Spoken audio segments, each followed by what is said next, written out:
Hello, hello, j'espère que vous allez bien. Moi, ça va super bien. Bienvenue encore à cette chaîne YouTube, Coach Nems BA. Alors, récemment, vous avez reçu une vidéo que vous avez regardée au maximum. Merci d'ailleurs à tous ceux qui se sont abonnés. Merci également à ceux qui ont liké et aimé. Bien sûr, il y a même certains qui ont commenté. C'est très bien d'ailleurs. Je vais vous demander de continuer à faire la même chose chaque fois qu'il y aurait une nouvelle vidéo qui apparaît. Faites de même et ça va nous donner plus de force, n'est-ce pas? Comment surmonter une déception amoureuse? Telle est notre question d'aujourd'hui. Alors, je retrouve dans cette phrase deux termes que j'aimerais bien expliciter. Il y a déception et en deuxième lieu, il y a amour. L'amour se définit comme étant un sentiment intense ou un attachement qui englobe la tendresse ainsi que l'attirance physique entre deux personnes. Certes, cette définition vous rappelle quelque chose. Les sentiments que vous ressentez entre vous, ça veut dire qu'une personne X est venue de ce côté et une personne Y est venue de l'autre côté. Vous vous êtes retrouvés et vous vous êtes aimés. Vous avez exprimé des sentiments entre vous et vous vous êtes mis ensemble. Ces sentiments, oui, qui englobent bien sûr de la tendresse. Celui qui pousse à vous donner de la tendresse, à vous donner plus d'attirance entre vous, c'est ça que l'on appelle amour. En deuxième lieu, je dis qu'il y avait un autre terme, un autre mot, il s'agit de la déception. La déception, quant à elle, est un sentiment de mécontentement à l'égard de quelqu'un ou d'une chose qui n'a pas seulement été à la hauteur de nos attentes ou encore de nos espérances. Ok? Une déception amoureuse, quand elle arrive dans la vie d'un homme ou d'une femme, elle apporte un changement total à sa vie. Et c'est la personne que vous aviez connue joyeuse, heureuse. Et c'est cette même personne qui commence à afficher un comportement plus étrange que celui que vous connaissez. Vous allez comprendre que la personne qui a été déçue, qui autrefois, peut-être en étant en amour avec quelqu'un, pouvait s'accrocher aux autres, pouvait s'allier aux autres, vous allez comprendre que cette personne va commencer à se retirer. La personne va commencer à s'isoler.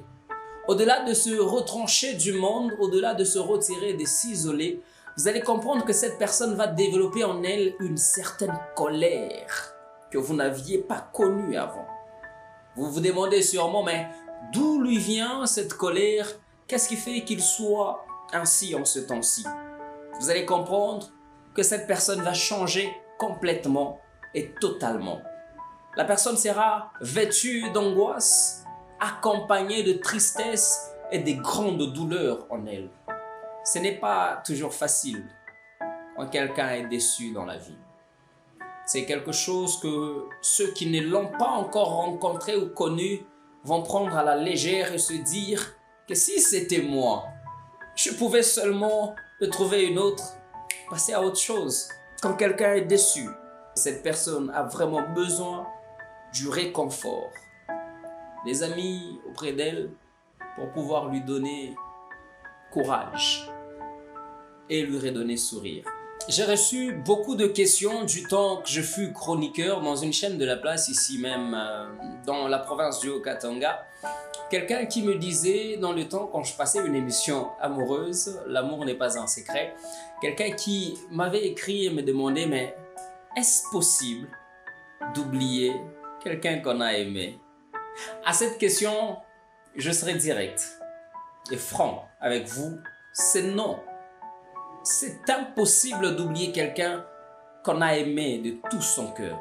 C'est impossible d'oublier quelqu'un avec qui on a vécu assez longtemps. C'est impossible d'oublier quelqu'un avec qui on a traversé beaucoup d'épreuves. C'est vraiment impossible. Je vais vous retourner une question. Est-ce que c'est possible pour vous d'oublier un parent qui est mort? Est-ce que c'est facile? C'est possible pour vous d'oublier un frère ou une sœur qui est décédé il y a quelque temps? Si c'est possible pour vous, écrivez dans les commentaires. Et si vous pensez que c'est possible pour vous d'oublier quelqu'un que vous avez beaucoup aimé, dites-le moi aussi dans les commentaires. J'attends vos réponses. Pour finir avec cette première partie de cette vidéo, j'aimerais dire ceci à quelqu'un. Quand une déception amoureuse arrive dans la vie de quelqu'un, en ce temps-là, on ne parlera plus des émotions. En ce temps-là, on ne parlera plus de sentiments. Mais cette fois-là, nous allons parler d'une transformation d'état d'âme. Pile au moment où vous pensiez que tout allait mieux. Quand vous y attendez le moins, vous n'avez rien prévu, vous n'avez rien attendu. Pour vous, tout va bien. Pour vous, la finalité sera celle que vous avez dans votre tête. Mais quand la déception arrive au moment où on s'y attend le moins, c'est là qu'on se rend compte que ce que l'on s'imaginait est très loin et ne colle même pas à la réalité que l'on vit. C'est la première partie de cette vidéo, comment surmonter une déception amoureuse. On va se retrouver très prochainement avec d'autres points que nous allons développer.